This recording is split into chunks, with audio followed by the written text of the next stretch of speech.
Hi, Charlie. If you're watching this, for those of you who don't know, I sent this video out to Charlie Kirk on Twitter. Um, in a probably vain hope that he will watch this, but I'm trying to appeal to his huge ego, his hugely inflated ego.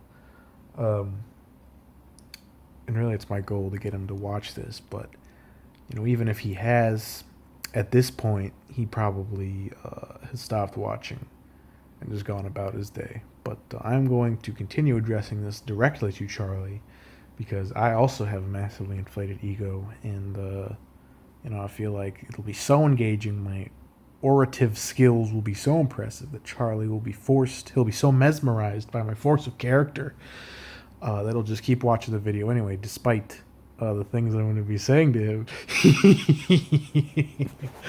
him. So Charlie, Chuck, you mind if I call you Chucky?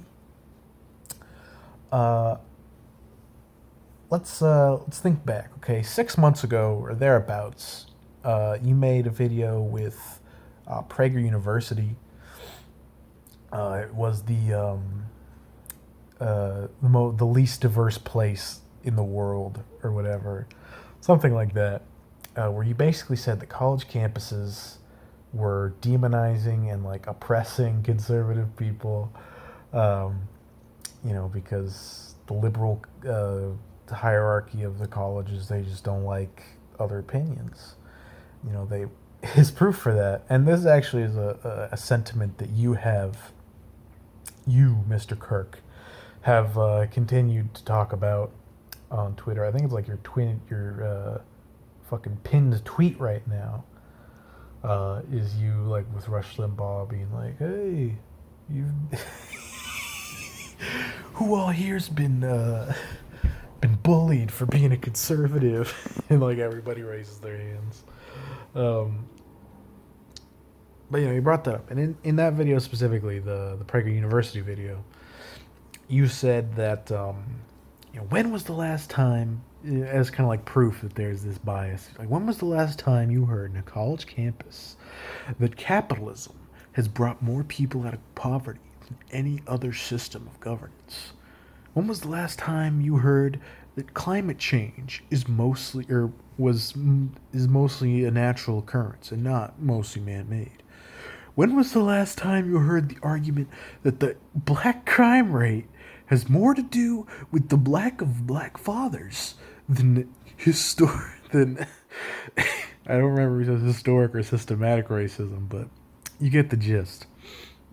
And Charlie, in regards to that, my response to that, and I kind of want to plant a little seed in your head with what I'm going to say here, and hopefully, whenever you really are about to say anything, and kind of want this seed to pop up in the back of your mind and kind of influence whether or not you're actually going to say it.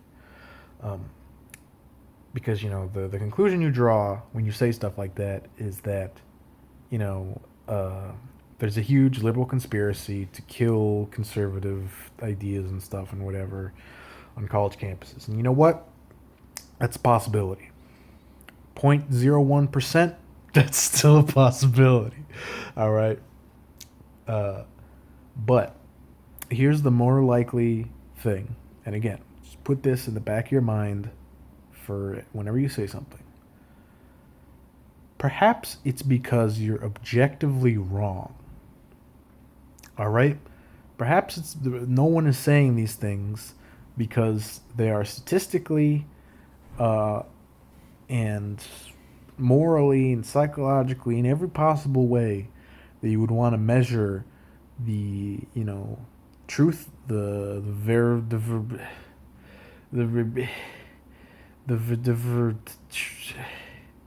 truthfulness of something. It's objectively wrong.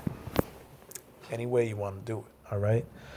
And really, that's the case with pretty much everything you say. Because no lie, dude, you're like low key incredibly stupid. You're like a cow Like, no joke. You're like, I think you were probably a cow in your past life because, as we all know, God is not real. Charlie Kirk, I know you're a big Christian guy, but God is not real. Buddhism, however, is real, and that is the correct religion. And clearly, Charlie Kirk, you were a cow in a previous life. Because you got that kind of intelligence. Like, no joke, dog. I'm sorry. I hate to be rude, but I'm calls it like I sees it. And he's such a political illiterate too. It's hilarious to see. Like there was that one video of you at like a college talk or whatever, and there was this guy who he was he was a socialist, and you're like, oh yeah, if you're a socialist, you don't trust the government. Why do you want to make government bigger? Which is his like default response to any socialist. Which is, right there. It's just like, well, damn, shut socialism down. He got us. He got it. But anyway, he says, or you rather. I'm sorry, Charlie. I also got an audience to entertain here. You say, and then he's like, well, actually, I'm an anarchist. I don't believe in the government. And like, the look on your face, like, he says he's an anarchist, and you're just like, wow.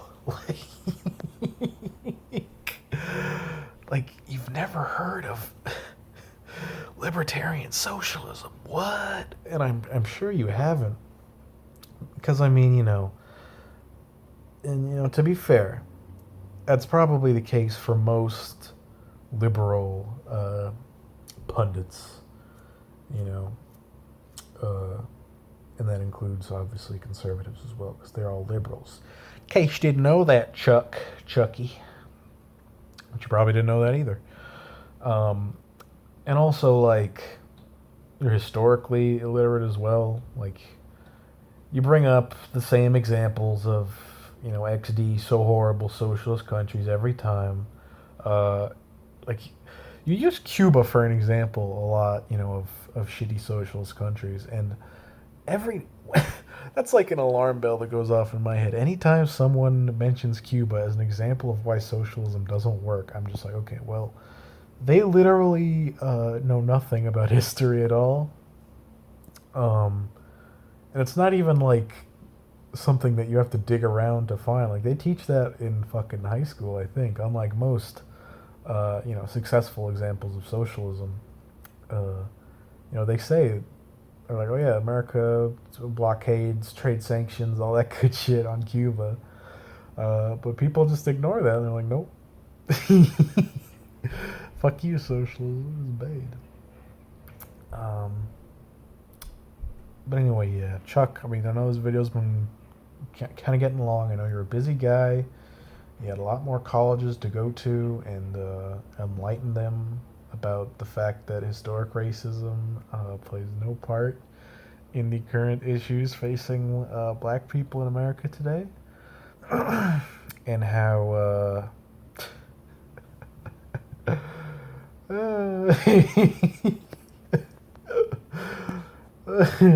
and Charlie, I just want to say before you go, I don't hate you. In fact, it's quite the opposite. I think you're an incredibly entertaining man. You and Ben Shapiro are like real life fucking cartoon characters to me, and I love it. If I wasn't, a cishet white guy, I probably would hate you more because, the shitty things that you're saying would have more of a direct impact on me. But from where I stand, socioeconomically, it's just incredibly funny to watch you just be wrong constantly. But anyway, Chucky, hit me up in my DMs. Hit me up in my DMs on Twitter. We'll set up a debate. Come to my college. We'll do a debate, and I'll kick your fucking ass.